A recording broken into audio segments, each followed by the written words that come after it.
Hi, I'm Dr. Jason J. Campbell, and I want to thank you for taking the time to watch my videos. In this video, I'm going to continue the analysis of Paulo Freire's Pedagogy of the Oppressed. I've completed the analysis of Chapter 1. That video series took, I forget the number, but it's like 50 or 52 videos to complete Chapter 1's analysis. There was a total of 8 hours spent on analyzing Chapter 1. I'm going to begin this series with an analysis of Chapter 2, and I anticipate it would take roughly around the same amount of videos. Again, the notes that I'm using is accessible to you for download. All you need to do is click the banner at the bottom of the video, or you can go into the description.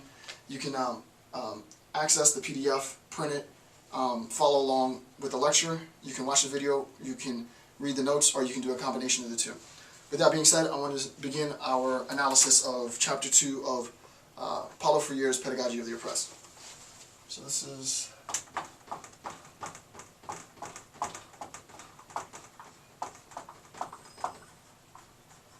is Pedagogy of the Oppressed, and this is Chapter 2,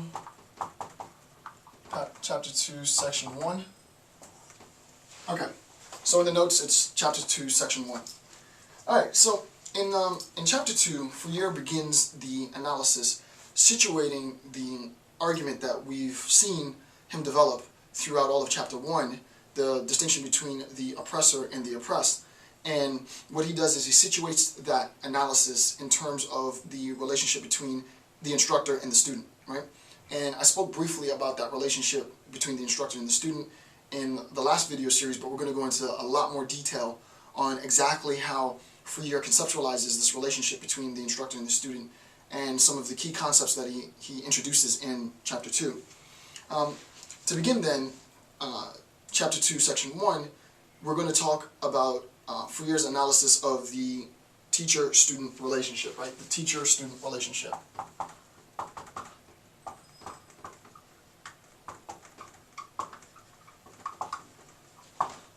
Alright, so the teacher-student relationship.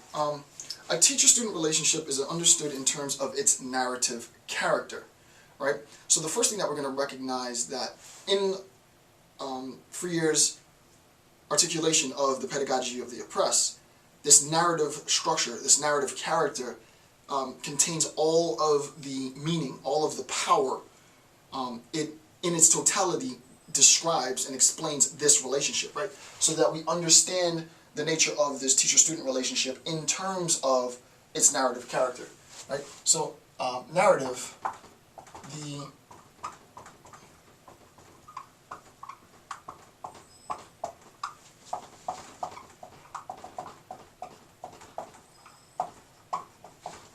the narrative character of this teacher-student relationship defines the relationship, and we'll see how narration and the narrative character describes and defines this relationship.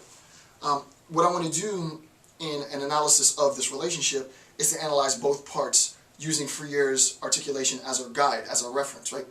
I'm going to do an analysis of the teacher and all of the characteristics, at least up until this point of the discussion, that the teacher has, and then an analysis of the student. And what we'll be able to do after we've listed the characteristics of the teacher and we've listed the characteristics of the student, we'll be able to understand the concepts that he develops. Without itemizing each of these characteristics, it becomes a little difficult to understand where Freire is going to take the analysis. So I think good pedagogical use of his text is to itemize and list characteristics of the teacher, characteristics of the student. So what are some of the characteristics of the teacher, right? Alright, so some of the characteristics of the teacher. The teacher is an active participant, right? The teacher is active, right? And when we're talking about activity, the question is, what activity are we referring to, right? There are many different forms of activity with respect to Freire and his discussion of the teacher-student relationship. When he talks about activity, what activity is he talking about?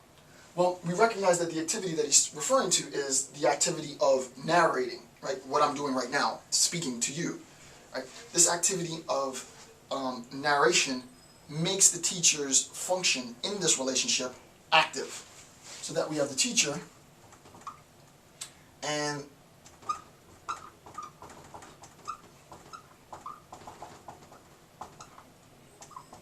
right, the teacher's talking blah blah blah blah blah.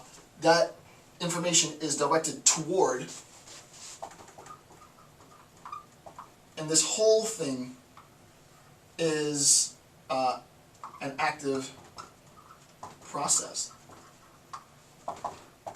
It's allegedly an active process. So the teacher is talking blah blah blah blah blah toward, we know toward whom, toward the student, and this function, this aspect of the teacher-student relationship constitutes the activity of the teacher.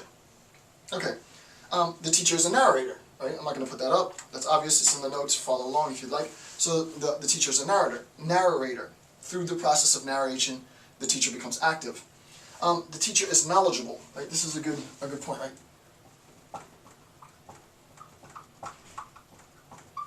The teacher is knowledgeable, right? So that there's content information.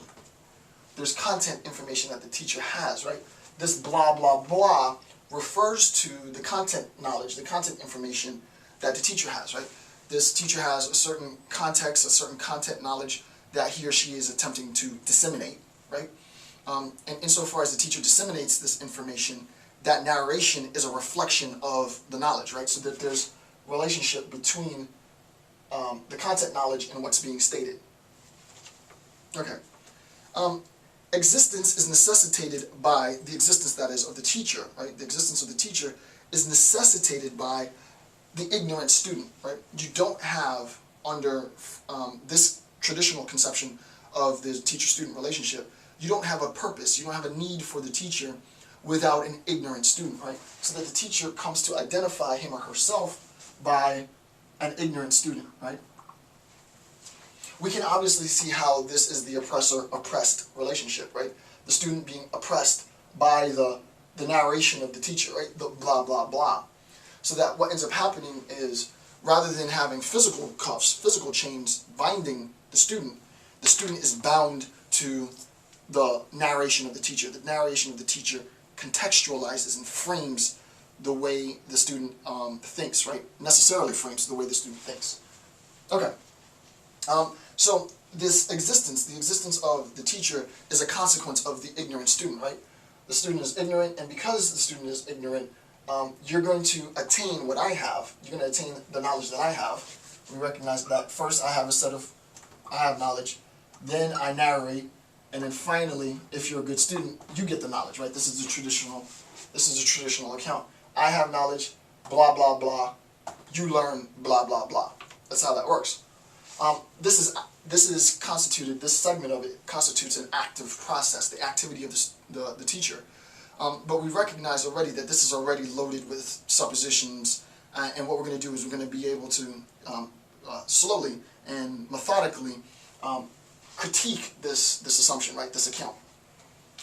The next claim is that the description of reality for the teacher is static, right? The description of reality, according to Freire, that the teacher has is a static description.